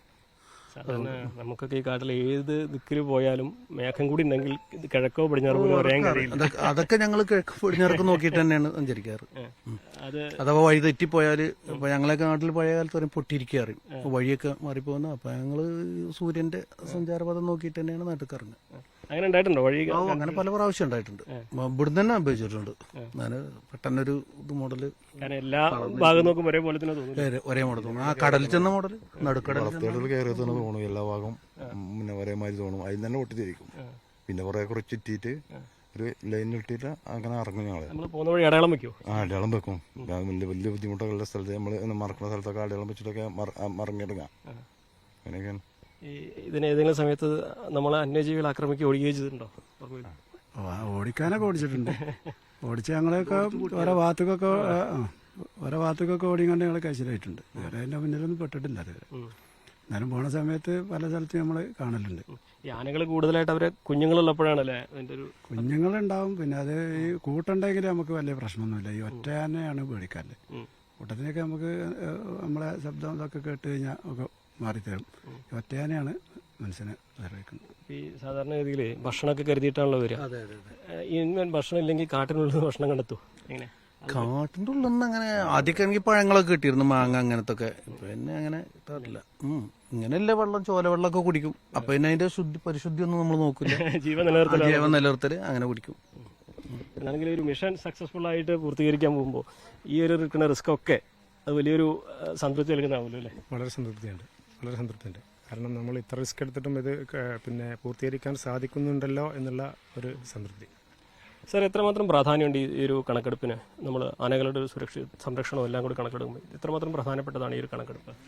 തീർച്ചയായിട്ടും ഞാൻ പറയില്ല, ഇപ്പോൾ ഹ്യൂമൻ വൈൽഡ് ലൈഫ് കോൺഫ്ലിക്റ്റിൻ്റെ ഒരു സാഹചര്യത്തിൽ നമ്മൾക്ക് എല്ലാം സ്റ്റാറ്റസും അറിയുന്നത് വളരെ പ്രധാനമാണ്. കാരണം നമ്മൾ ഏതൊരു കാര്യം പ്രസൻറ്റ് ചെയ്യുകയാണെങ്കിലും എന്താണ് അതിൻ്റെ അടിസ്ഥാനം എന്നറിയണമെങ്കിൽ തീർച്ചയായിട്ടും വൈൽഡ് ലൈഫിൻ്റെ കണക്കെടുപ്പ് നമുക്ക് ആവശ്യമാണ്. പിന്നെ പ്രൊട്ടക്ഷൻ നമുക്കത് ആവശ്യമാണ്. അപ്പോൾ അതുകൊണ്ട് തന്നെ ഇതിന് വളരെ മുൻതൂക്കം കൊടുത്തപ്പോൾ നമ്മൾ കഴിഞ്ഞ വർഷം ചെയ്തു. സാധാരണ നമ്മളൊരു ഗ്യാപ്പ് കഴിഞ്ഞിട്ടാണ് ചെയ്യാറ്. ഇപ്പോൾ ഈ വർഷം വീണ്ടും ചെയ്തു. അപ്പോൾ അതിൻ്റെ ഒരു പ്രാധാന്യം ഈ പറഞ്ഞാൽ ഈ ആധുനിക ഘട്ടത്തിൽ മനുഷ്യനുമായിട്ട് വൈൽഡ് ലൈഫ് ഇടപഴകുമ്പോൾ പലർക്കും പലതാണ്. വൈൽഡ് ലൈഫ് കൂടുന്നു എന്നുള്ളതൊക്കെ. പക്ഷേ അത് ഒരു പരിധിവരെ ശരിയൊക്കെ. എന്നിരുന്നാൽ അതിലാലും എനിക്ക് തോന്നുന്നത് ഈ കാലാവസ്ഥാ വ്യതിയാനവും ഭക്ഷണത്തിന്റെ ഇതും ഈ മാറ്റങ്ങളൊക്കെ ആയിരിക്കാം. എണ്ണം കൂടുന്നില്ലേ? കാര്യമായിട്ട് എണ്ണത്തിൽ വർധനവ് ഉണ്ടാവുന്നുണ്ട്. സ്ലൈറ്റ് വേരിയേഷൻ അങ്ങോട്ടും കൊണ്ടൊക്കെ വരുന്നുണ്ട്. പക്ഷെ എന്നാലും അത് ബാലൻസ് ചെയ്യും. പിന്നെ പ്രകൃതി അതിനെ ബാലൻസ് ചെയ്യും. അതായത് ഒരു ക്യാരിയിങ് കപ്പാസിറ്റി മാക്സിമം കീപ്പ് ചെയ്യും. ആ നിലക്കാണ് പ്രകൃതി. കാലത്തൊക്കെ ആനവേട്ടയൊക്കെ ഒരുപാട് കാലം അത്തരത്തിലുള്ള ആനകളുടെ എണ്ണത്തിൽ വലിയ കുറവ് വന്നിരുന്നല്ലോ. ആ ഒരു സാഹചര്യത്തിൽ നിന്നും ആനകളുടെ എണ്ണം സ്റ്റഡി ആയിട്ട് നിൽക്കുന്നു, അല്ലെങ്കിൽ അല്പം വർധനമുണ്ട്, അങ്ങനെ എത്തിയല്ലേ? ശരി. അതെ, തീർച്ചയായിട്ടും നമ്മളെ പ്രൊട്ടക്ഷൻ അതിന് വളരെ നല്ലൊരു ഇത് ചെയ്യുന്നുണ്ട്. കാരണം പഴയ പോലുള്ള ജനങ്ങളുടെ കടന്നുകയറ്റങ്ങളോ കാര്യങ്ങളോ ഇതൊന്നും ഇല്ല, ഒട്ടും തന്നെ ഇല്ല തന്നെ. വളരെ റെയറായിട്ട് മാത്രമേ നമുക്കേ ഉള്ളൂ. അപ്പം അതുകൊണ്ട് തന്നെ സംരക്ഷണം കൂടുതൽ വന്നു. അപ്പോൾ പിന്നെ ജനങ്ങളുമായിട്ട് ആന ഇടപഴകുന്ന ഒരു അവസ്ഥയിലേക്ക് കൂടെ വന്നു. ആനയിപ്പോൾ ജനങ്ങളുടെ ഭാഗത്ത് ആന കാണുന്നു എന്നുള്ളത്. ഈ ആനകളുടെ കണക്കെടുപ്പ് മനുഷ്യന്റെ നിലനിൽപ്പിന് വേണ്ടിയിട്ടാണ് അല്ലേ? തീർച്ചയായിട്ടും മനുഷ്യന്റെ നിലനിൽപ്പും അതുപോലെ തന്നെ അവരുടെ നിലനിൽപ്പും. കാരണം ഇത് രണ്ടും ഒരുപോലെ നമുക്ക് മാനേജ് ചെയ്ത് പോകണല്ലോ. അപ്പൊ അതിന്റെ ഒരു സയന്റിഫിക് ഒരു മെത്തേഡായിട്ട് നമുക്കിത് കണക്കൂട്ടാം.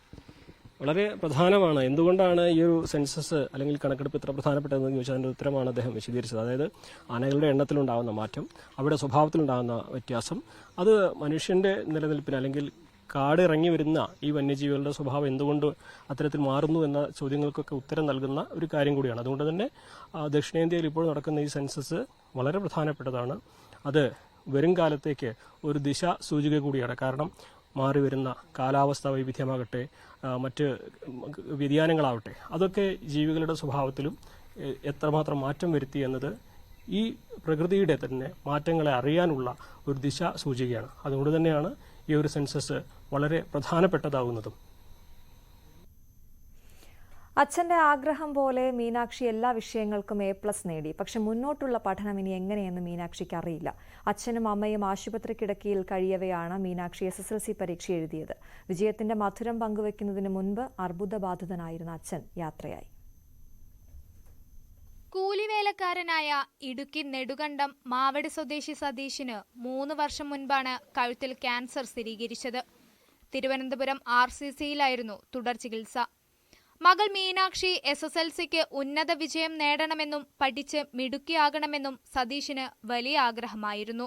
പരീക്ഷയ്ക്ക് ഏതാനും ദിവസങ്ങൾക്ക് മുൻപ് രോഗം മൂർച്ഛിച്ച് സതീഷ് ആശുപത്രിയിലായി. തൈറോയിഡ് അസുഖബാധയെ തുടർന്ന് അമ്മയും ആശുപത്രിയിലായി. ഈ സാഹചര്യത്തിലും ഒറ്റയ്ക്കിരുന്ന് പഠിച്ചാണ് മീനാക്ഷി ഉന്നത വിജയം നേടിയത്. എന്നാൽ ഫലം വരുന്നതിന് ഒരാഴ്ച മുൻപ് സതീഷ് മരിച്ചു. പരീക്ഷയ്ക്ക് SSLCക്ക് ഫുൾ A+ കിട്ടിയപ്പം ഒരുപാട് സന്തോഷമായി. പക്ഷേ എന്താ പറയുക, വലിയൊരു സങ്കടമുണ്ട്. അച്ഛനൊപ്പം ഉണ്ടായിരുന്നില്ല. അച്ഛയുടെ ഏറ്റവും വലിയ ആഗ്രഹമായിരുന്നു SSLCക്ക് ഫുൾ A+ മേടിക്കാന്നുള്ളത്.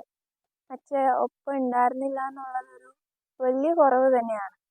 10ാം ക്ലാസ്സിൽ മികച്ച വിജയം നേടിയെങ്കിലും മുന്നോട്ടുള്ള പഠനം പ്രതിസന്ധിയിലായിരിക്കുകയാണ്. മാർക്ക് മാത്രം ഉണ്ടായിട്ട് കാര്യമില്ലല്ലോ, സാമ്പത്തികം കൂടെ വേണ്ടി വരും. അപ്പം അതിന് ഇപ്പം ഇനിയിപ്പോൾ 2 വർഷം +2 കഴിഞ്ഞ് അല്ലേ, ഇപ്പോൾ സയൻസ് എടുത്ത് പഠിച്ച് അത് കഴിഞ്ഞിട്ടല്ലേ നമുക്കിനി ബാക്കി.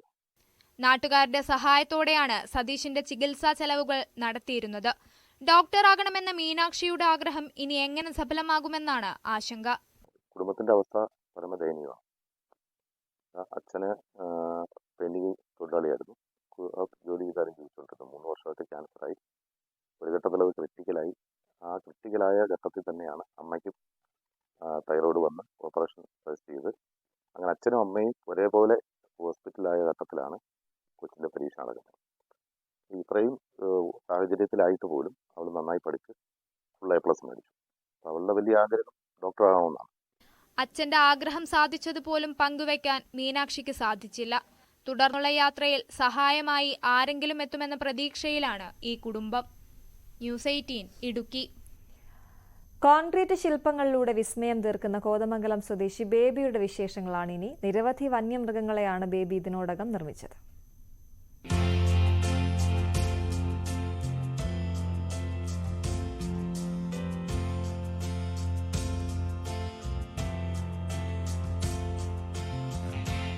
ചേലാട് കവുങ്ങുംപിള്ളി KV ബേബിയുടെ വീട്ടുമുറ്റത്തെ ഉദ്യാനത്തിലാണ് വന്യമൃഗങ്ങളുടെ കൂറ്റൻ കോൺക്രീറ്റ് രൂപങ്ങൾ സ്ഥാനം പിടിച്ചിരിക്കുന്നത്. 1.5 പതിറ്റാണ്ട് മുമ്പ് KSEBയിൽ നിന്നും സബ് എഞ്ചിനീയറായി വിരമിച്ച ബേബിയുടെ കലാവിരുതിൽ വിരിഞ്ഞത് 40ഓളം വ്യത്യസ്ത ശില്പങ്ങളാണ്. ആന, ഒട്ടകം, കുതിര, പുലി, പട്ടി, പൂവൻകോഴി, കാട്ടുപോത്ത്, കുരങ്ങ്, വേഴാമ്പൽ, ജിറാഫ്, പരുന്ത തുടങ്ങിയവയാണ് ബേബിയുടെ വീടും ഉദ്യാനവുമെല്ലാം അലങ്കരിക്കുന്നത്. നമുക്കൊരു സന്തോഷത്തിന് വേണ്ടിയിട്ടാണ്. അതായത് വെറുതെ ഇരുന്ന സമയം കളയുന്നതിനേക്കാളും നല്ലത് അല്പം വർക്ക് ചെയ്തുകൊണ്ടിരിക്കാം.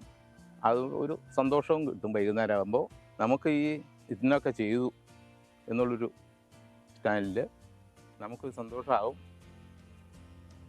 അത് കണ്ടുകൊണ്ടിരിക്കാന്ന് പറഞ്ഞാൽ ഒരു ഭംഗിയാണ്. മറ്റുള്ളവർ വരുമ്പോഴും അവർ പറയണ കേൾക്കുമ്പോൾ അതിൽ കൂടുതൽ സന്തോഷം. ജോലിക്കിടയിലുള്ള ഒഴിവ് സമയങ്ങളിൽ ആരംഭിച്ച ശില്പനിർമ്മാണത്തിൽ വിരമിച്ചതിനു ശേഷം കൂടുതൽ സജീവമാകുകയായിരുന്നു. വീടും പരിസരവുമെല്ലാം ജീവൻ തുടിക്കുന്ന മൃഗങ്ങളാൽ നിറഞ്ഞതോടെ നാട്ടുകാരുടെ ശ്രദ്ധാകേന്ദ്രമാണ് ബേബിയുടെ വീട്. ന്യൂസ് 18 കോതമംഗലം. പുല്ലിനേക്കാൾ ഹൽവ ഇഷ്ടപ്പെടുന്ന ഒരു പശുവുണ്ട് കോഴിക്കോട്. വടകരയിലെ കണ്ണൂക്കര ചള്ളയിൽ രവീന്ദ്രന്റെ വീട്ടിലെ സുപ്രഭ എന്ന പശുവിനാണ് ഹൽവയോട് അത്രയേറെ പ്രിയം. പഴങ്ങളും പച്ചക്കറിയും കൂടി കിട്ടിയാൽ സുപ്രഭ ഹാപ്പിയാണ്. വയസ്സുകൊണ്ട് വാർത്തയിലിടം നേടിയ സുപ്രഭ ഭക്ഷണശീലങ്ങളിലും ശ്രദ്ധ നേടുകയാണ്. ചള്ളയിൽ രവീന്ദ്രന്റെ വീടിന്റെ ഭാഗമായി മാറിയ സുപ്രഭയ്ക്ക് പുല്ലിന്റെ ചവർപ്പല്ല, ബേക്കറിയുടെ മധുരമാണിഷ്ടം. ബേക്കറി പലഹാരങ്ങൾ ഇഷ്ടഭോജ്യമായി മാറിയതോടെ രവീന്ദ്രൻ ബേക്കറി കുറച്ചധികം വാങ്ങേണ്ടി വരുന്നുണ്ട്. പലഹാരങ്ങളില്ലെങ്കിൽ ശർക്കരയായാലും മതി. പഴങ്ങളും പച്ചക്കറിയുമാണ് മറ്റ് ഇഷ്ട ഇനങ്ങൾ. 20-21 വർഷമായിട്ട് ഇതിന്റെ പ്രസവം നിന്നതിന്റെ ശേഷം ഇത് ഫ്രൂട്ട്സ്, വെജിറ്റബിള്, ബേക്കറി ഐറ്റംസ് അങ്ങനെ സാധനം മാത്രമേ ഇത് കഴിക്കുന്നുള്ളൂ. വേറൊന്നും ഇത് കൊടുത്തൊന്നുമില്ല. വൈക്കോല്, കാലിത്തീറ്റ ഇതെല്ലാം കൊടുത്താൽ വെറുതെ ആയിപ്പോവും. അങ്ങനെ നമ്മളിത് ഇതിനെ വളർത്തേണ്ടതെന്ന് വെച്ചിട്ട് ഇതെങ്ങനെയും പ്രയാസപ്പെട്ട് കൊണ്ടുവന്നിട്ട് കൊടുക്കുന്നു. മെയിനായിട്ട് ആപ്പിൾ പീടികയിൽ നല്ല ലേശം പൊട്ടുള്ളതും നമ്മൾ കുറച്ച് വിലക്കും വാങ്ങും, കുറഞ്ഞ പൈസക്ക് തരും. അത് മുന്തിരിങ്ങ, സപ്പോട്ട, ഉറുമാമ്പഴം, തക്കാളി, ഉരുളക്കിഴങ്ങ് അങ്ങനെ കണ്ട സാധനമെല്ലാം കഴിക്കും. ബേക്കറി ഐറ്റംസ് അലുവ, കിണത്തപ്പം, നെയ്യപ്പം, മറ്റേ കേക്കുകൾ, മറ്റേ പൊട്ടിയാപ്പം, ഈ അച്ചപ്പം, അങ്ങനെയുള്ള സാധനങ്ങളെല്ലാം ഞാൻ വാങ്ങിക്കും. അതെല്ലാം കഴിക്കും. പുല്ല് തൊടൂല. പുല്ല് എന്ത് നിങ്ങൾ 3 വർഷം തലോള് തിന്നൂല. സാധാരണ പശുക്കൾക്ക് 22 വർഷം വരെയാണ് ആയുസ്. സുപ്രഭയ്ക്ക് 37 കഴിഞ്ഞതായി രവീന്ദ്രൻ പറയുന്നു. ഇതുവരെ 15 കുട്ടികൾക്ക് ജന്മം നൽകി. 7 ലിറ്റർ പാൽ വരെ ചുരത്തി രവീന്ദ്രന്റെ കുടുംബത്തിന് വലിയ സഹായമായി. ആ സ്നേഹമാണ് ബേക്കറി പലഹാരങ്ങളിലൂടെ രവീന്ദ്രൻ തിരിച്ചു നൽകുന്നത്. ന്യൂസ് 18 വടകര. 6ാം ഘട്ട തെരഞ്ഞെടുപ്പ് പുരോഗമിക്കുകയാണ്. സോണിയാഗാന്ധി ഡൽഹിയിലെ നിർമാഡ് ഭവൻ ബൂത്തിൽ വോട്ട് രേഖപ്പെടുത്തി.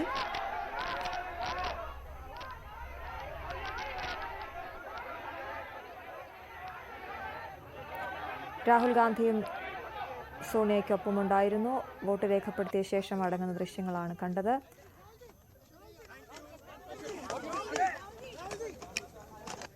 കേരള ഗവർണർ ആരിഫ് മുഹമ്മദ് ഖാനും ഡൽഹിയിൽ വോട്ട് രേഖപ്പെടുത്തി.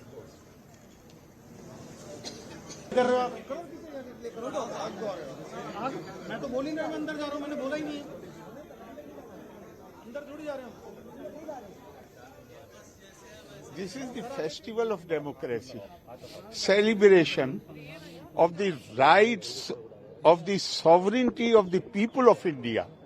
So it's a great feeling to be a part of it. Thank you very much.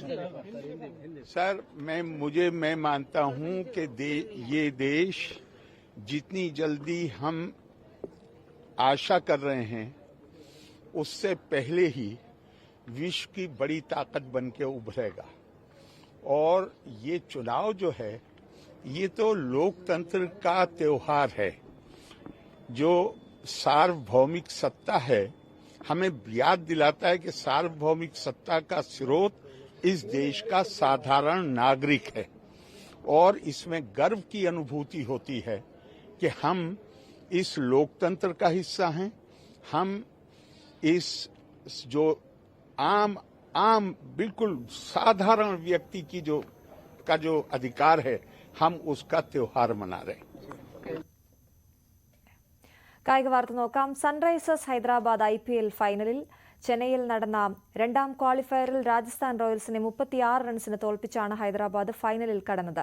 Kolkata night റൈഡേഴ്സാണ് ഫൈനലിലെ എതിരാളികൾ. ആദ്യം ബാറ്റ് ചെയ്ത ഹൈദരാബാദ് 9 വിക്കറ്റ് നഷ്ടത്തിൽ 175 റൺസ് എടുത്തു. മികച്ച ബൌളിംഗ് പ്രകടനം പുറത്തെടുത്ത രാജസ്ഥാന് പക്ഷേ ബാറ്റിംഗിൽ ആ മികവ് പുലർത്താൻ കഴിഞ്ഞില്ല. 20 ഓവറിൽ 8 വിക്കറ്റ് നഷ്ടത്തിൽ 139 റൺസ് എടുക്കാനേ രാജസ്ഥാന് കഴിഞ്ഞുള്ളൂ.